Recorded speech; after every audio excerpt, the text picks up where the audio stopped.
जिल्ह्याच्या सेवेसाठी सोलापूर सज्ज. जिल्हा सीमेवर उभारणार 21 अत्याधुनिक ICU.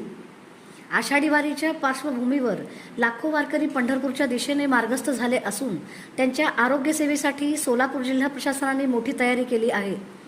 जिल्ह्याच्या प्रवेशद्वारावर प्रत्येकी 5 बेडचे तब्बल 21 अतिदक्षता विभाग म्हणजेच ICU उभारले जाणार आहेत. या केंद्रांमध्ये डॉक्टर, प्रशिक्षित वैद्यकीय कर्मचारी आणि आवश्यक औषध साठा 24 तास उपलब्ध असणार आहे.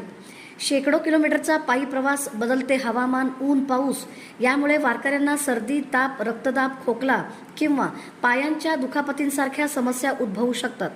अशा वेळी तातडीने उपचार मिळावेत आणि गंभीर रुग्णांना विलंब न होता मदत मिळावी, हा या उपक्रमाचा मुख्य उद्देश आहे.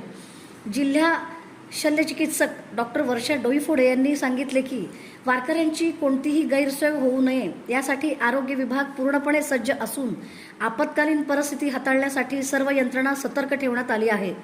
वारकऱ्यांची सेवा ही विठ्ठलाची सेवा या भावनेतून सोलापूर जिल्हा आरोग्य विभागाने आषाढी वारीसाठी आरोग्य सुरक्षेचे मजबूत कवच उभे केले आहे.